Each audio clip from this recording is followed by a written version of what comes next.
What's up, everybody, and welcome back to the All Sports Talk Podcast, your daily dose of sports. With your co-host Justin Holland, And Ruben Wasserman. and today, as we record this on Tuesday night, we are going to recap the last three wins by the Toronto Maple Leafs in the playoffs. Some big wins here for Toronto. They've gained a 3-1 series lead over the Habs. So let's get into this here.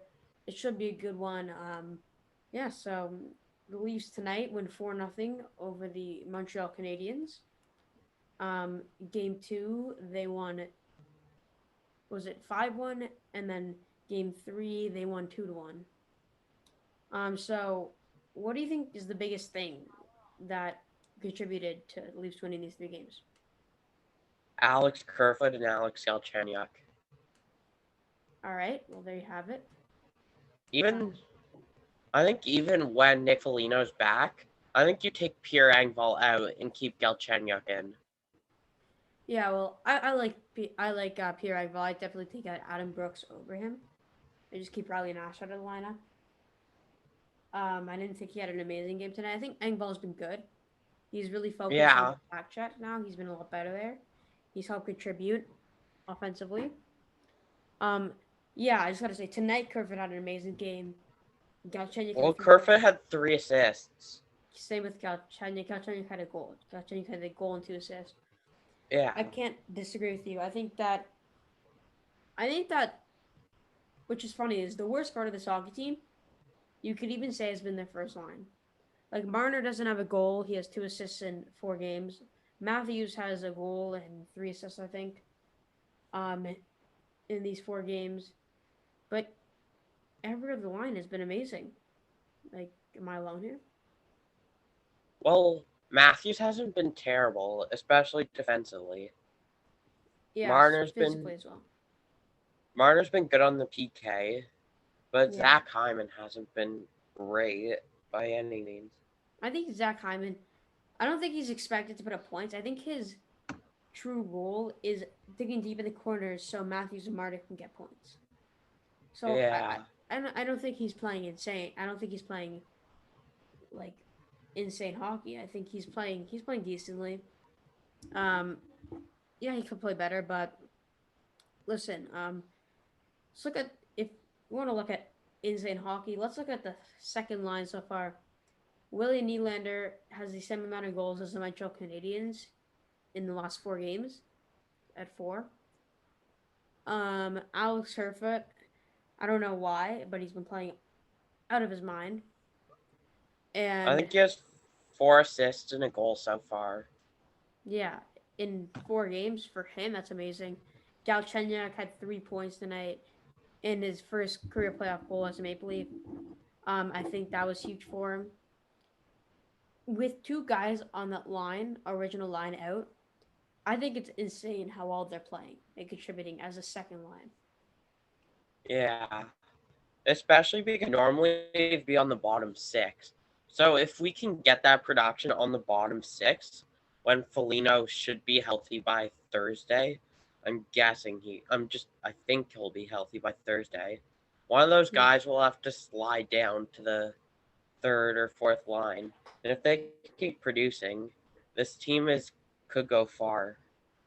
yeah. Listen, they're missing their captain, and they're missing Nick Foligno. Those are two of their top 6 forwards. John Tavares is probably the third best forward on this team. Nick Foligno is probably the sixth best forward on this team. They're missing these guys, these key contributors, veterans, leaders on and off the ice. But look, they're still. It's working. It's working somehow, some way. Well, it's also the goaltending by Jack Campbell, who's been Jack exceptional Campbell, so yeah. far. I mean, Jack Campbell had 30 something saves tonight. He's got his first career playoff shutout. He's been amazing throughout all of these games so far. Um, Even game one, he wasn't bad. In the last 3 games, Jack Campbell has let up 2 goals. Dude's been playing out of his mind. Bailed them out in 2 straight third periods where they got dominated. And I mean dominated. Yeah. So, yeah, I think one move I didn't like today is I thought Travis Sturman played well, But I didn't see why they should take out Rasmus Sandin. I mean, he was playing amazing. I think it was for rest purposes. That is why they took out Riley Nash and they sat Nick Foligno. Didn't Yeah. want him to play at all and took out Sandine.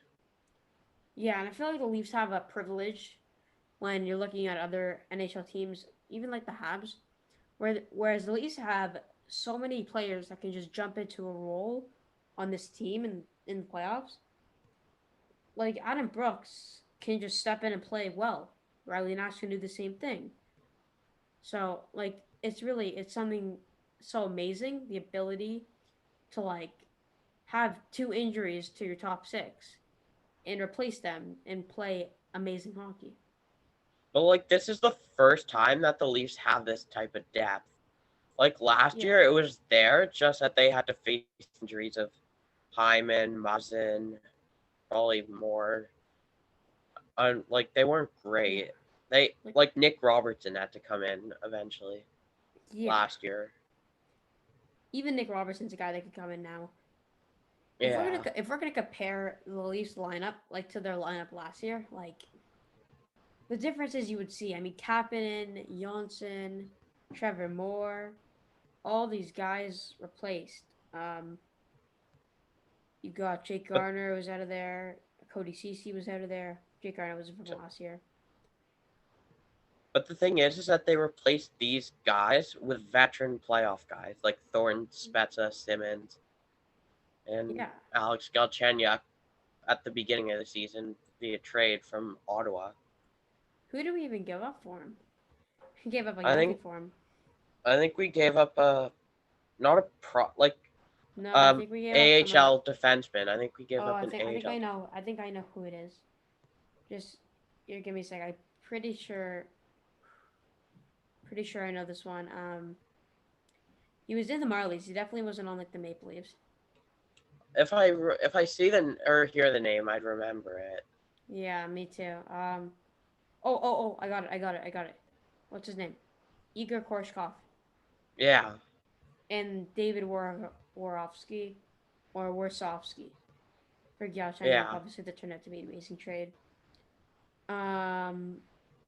So yeah, I mean, I thought that the Leafs played. I think that they've been fantastic. I think that so many flaws to their game. They've improved in a lot of ways, and the biggest way is the power play. Another goal tonight yeah. from Joe Thornton on the power play. They've scored three in this series, pretty much size their season. And the penalty kill. I think it's almost been 30 power plays, but they haven't given up a goal. Yeah, their special teams have been dominant in this series, and three for whatever it is, 16 or 17, I think, isn't amazing. It isn't great. It's It's better an than it was upgrade before, from 7 out of like whatever we were at the like end of the 50 or something like regular that. season. Yeah, it's better than like 2% or whatever it was, or 7.7%.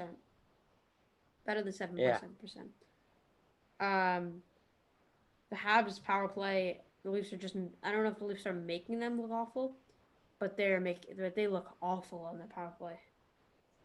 yeah. It Well, takes them a minute to Montreal's set. offense isn't there at all. Mm-hmm. Like it's not like I expected their offense to be so dominant, but it's just not Yeah. there. Here's my question for you, and I heard this while listening to the game on Sportsnet. I want to ask you: is it the Leafs playing really, really good defense, or the Habs' lack of capabilities on offense? I think it has to be a bit of both. Like the Leafs' Like defense is great, but Montreal's inability to score is quite pathetic when they have concerning, very great concerning. scores. Like Toffoli, as I don't think Toffoli's gotten a goal yet, and they haven't got a point from their blue line. No, and the Or Leafs have gotten seven. yeah, I or think they got more I today. think yeah, that's They had that's been the 7-3. difference. They had 7-3. I think they did have more today. Um, Looking at it Yeah, here, Muzzin got an Muzzin had assist. one, so that's eight. Yeah, 8 points. They got one tonight from Muzzin. Um, I think that if we go down the chart, we look at Nikita Khrushchev, Steven Stamkos, Braden Point, Victor Hedman from the Lightning, Stanley Cup winning Lightning. Goal scorers, passers, elite players. You look at the St. Louis Blues, Alex Pietrangelo, Ryan O'Reilly, elite players. You look at the Washington Capitals, Alex Ovechkin, Evgeny Kuznetsov, John Carlson, elite players. You look at the Penguins, Crosby, Malkin, Letang, elite players. So you go down the charts, you look at all these Stanley Cup winning teams. They don't win by their best player being Tyler Toffoli.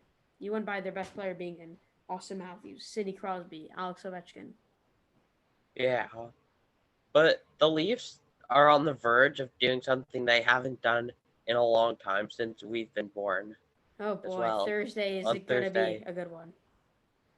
Even though there's no fans in the building, Toronto will be rocking for this I one. really don't want to go back to to the Bell Center with 2,500 Habs fans there. That would not be good Yeah, for the Maple Leafs. especially Coming off I loss. but their inability to score is like scoring a goal a game, which they're averaging right now, is pathetic. You can't win a So playoff game concerning. like that. You can't win a playoff game against the Leafs like that. Because Carey Price is great, but he won't get a shutout out with 1-0 shutout. It's not happening. I'll Like tell even you when that. they won, even game one, he allowed a goal from Nylander, but it wasn't a shutout. It was 2-1. I'll tell you this. Every single Stanley Cup winning team that has won has had elite goal scoring.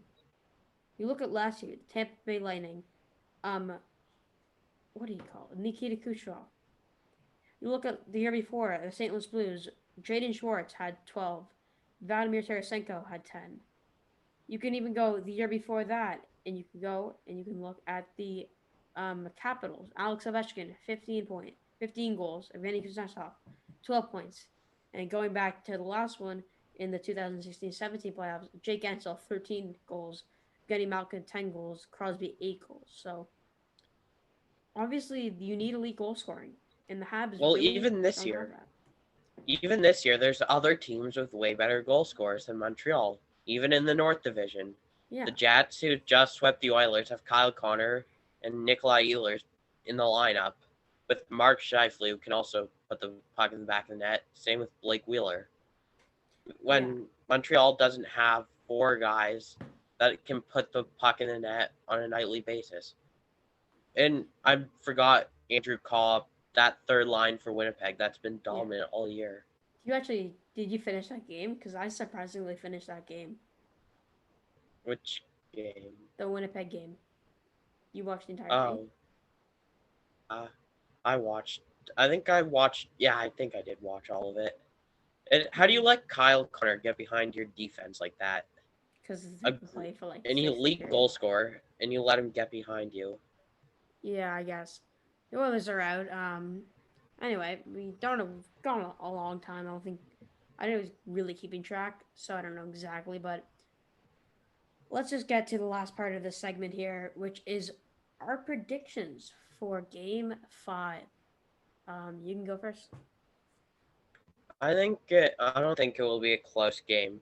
I think Montreal will be pressing hard, having like their defensemen bite down, and the Leafs will get some odd man rushes and break it open early, win like maybe 4-1, 4-2. 5-0. 5-0 Maple Leafs. Series over just like that. Gentlemen sweep. Let them get the first one, win the next four. Exactly. Exactly.